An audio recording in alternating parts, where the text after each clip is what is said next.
శ్రోతలందరికీ నా నమస్కారం. కథా ప్రయాణానికి స్వాగతం. నేను మీ అనసూయ. ఈ మంగళవారం నాటి మన పుత్తూరు విజయలక్ష్మి గారి హాస్య కథల నుండి సర్వం శ్రీ జగన్నాథం అనే సరదా కథతో మీ ముందుకు వచ్చాను. కథలోకి ప్రయాణం చేద్దాం.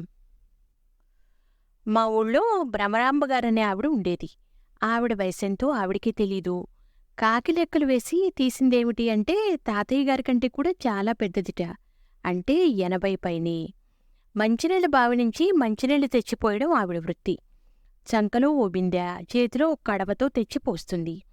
ఆవిడ శరీరం మానవ శరీరం మాత్రం కాదు, వేరే ఏదో వింత పదార్థంతో చేశాడు దేవుడు అంటుంటారు నాన్నగారు. మండే వేసవికాలమైనా, హోరున కురిసే వర్షంలో అయినా, గడగడలాడించే చలికాలంలో అయినా తడిబట్టలు కట్టుకుని తొణక్కుండా నీళ్లు తెచ్చిపోస్తుంది. 10 ట్రిప్పులైనా తిరుగుతుంది. ఈ పని కాక ఇంకే పని కావాలన్నా చేసి పెడుతుంది. వయసును బట్టి మామ అని పిలిస్తే మాత్రం ఆవిడ కోపం. అక్కయ్య అని పిలవండి అంటుంది. తాతయ్య గారికి నాకు కూడా ఆవిడ భ్రమరాంబక్కయ్యే. ఒకరోజు ఆవిడ ఏడ్చుకుంటూ తాతయ్య దగ్గరికి వచ్చింది. వెంట వయసు మళ్ళిన దంపతులున్నారు. ఆవిడ చెల్లెలు సీతారామమ్మ, చెల్లెలి భర్త సీతారామయ్య. వాళ్లకి రోజులు గడవక అక్కను వెతుక్కుంటూ వచ్చారట. నీదే భారం అంది తాతయ్యతో. అందరితో చర్చించి వాళ్లకి బతుకు తెరువు ఏర్పాటు చేశారు తాతయ్య. సీతారామయ్య గొడ్డులా పనిచేసేవాడు. కావిడితో నీళ్లు మోయడం, వంటలు చేయడం, పొరుగు రెళ్ళి రావడం ఒకటేమిటి, ఎవరై చెప్తే అది చేసేవాడు. ఇక సీతారామమ్మ, ఆవిడకే పని రాదు, పాటలు పాడుతుంది. గొంతు కూడా అంత శ్రావ్యంగా ఏమీ ఉండదు, ఏదో పాడుతుందంతే. పొద్దున సాయంత్రం గుళ్ళో దేవుడి దగ్గర పాటలు పాడమని చెప్పారు తాతయ్య. 2 బస్తాల ఒడ్లు కొలిచేటట్లు ఒప్పందం. ఆవిడికి 2 చీరలుండేవి. అవే మార్చి మార్చి కట్టుకునేది. ఆదివారం సూర్యుడికి, సోమవారం శివుడికి, మంగళవారం ఆంజనేయస్వామికి, ఇట్లా వారమంతా ఒంటి పొద్దులుండేది. చుక్క పొడవుగానే భోజనం చేసేది.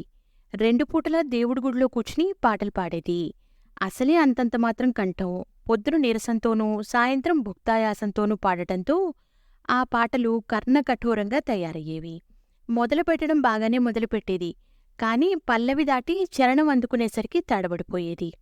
సీతాపతే రామ, రాధాపతే కృష్ణ, శ్రీ రుక్మిణి సత్యభామాపతే అని భజన మొదలుపెట్టి కళ్ళు మూసుకుని పాడుతూ కాసేపటికే తడబడిపోయేది.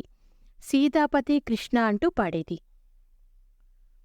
అటుగా వచ్చిన పూజారి గారు, సీతారామమ్మ ఏమిటి అయోమయం, కాస్త ఒంటిమీద తెలివి తెచ్చుకుని మరీ పాడు, దేవుళ్ళు భార్యలు అటూ ఇటూ అయిపోతున్నారు అని మందలిస్తే టపటపా చెంపలు వేసుకునేది.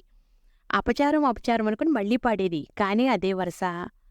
వసుదేవాత్మజ రామ జయ జయ అని ఒకసారి, కైలాసవాస శ్రీహరి నన్ను కానగరారా శ్రీహరి అంటూ మరోసారి పాడి అందరిచేత చీవాట్లు తినేది. కాళిదాసు గారి కవిత్వం కొంత, నా పైత్యం కొంత అని దీని తెలివితేటలొకటి. ఆ పాటలు వెళ్ళాక చచ్చిపోతున్నామని విసుక్కునేది అమ్మమ్మ. పోనీ పాటలు మానేసి పిల్లలకు పద్యాలు నేర్పించు అన్నారు తాతగారు.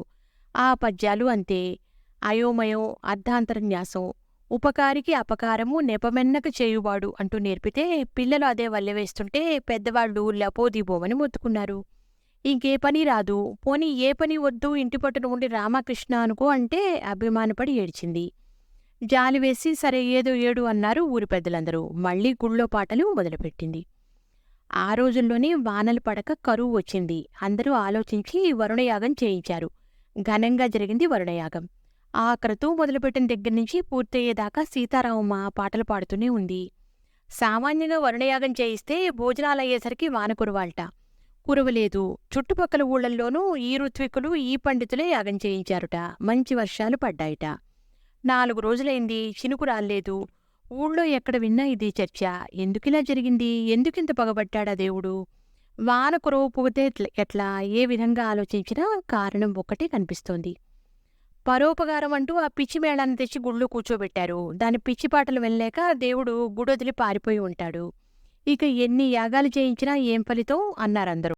అది విని సీతారామమ్మ అక్కుళ్ళు బుక్కుళ్ళుగా ఏడ్చింది. పొద్దునే తలస్నానం చేసి గుళ్ళోకి పోయి దేవుడెదురుగా కూర్చుంది. గణేశ శరణం భజన మొదలుపెట్టింది. పాట వెనక పాట పగలంతా పాడుతూనే ఉంది. తిండి కూడా అటుంచి ఆవిడ చేత గుక్కెడు నీళ్లు తాగించడం ఎవరి వల్ల కాలేదు. సాయంత్రం అయింది.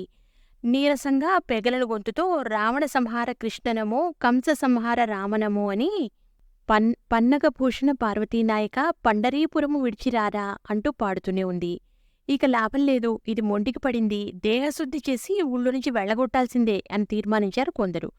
చీకటి పడింది, రేపు తెల్లారాక చూద్దామన్నారు తాతయ్య. రాత్రి 10 గంటలకి గాలి బంధించింది. చందమామను కప్పేస్తూ మబ్బులు, కారు చీకటి, అర్ధరాత్రి జల్లు మొదలైంది. కుంభవృష్టి. మర్నాడు సాయంత్రం దాకా ఆ కుండ కురిసింది వర్షం. ఎక్కడ చూసినా నీళ్లే. అందరి ఆనందం అంతా ఇంతా కాదు. పోన్లే, ఆ పిచ్చిదాని పరువు దక్కింది.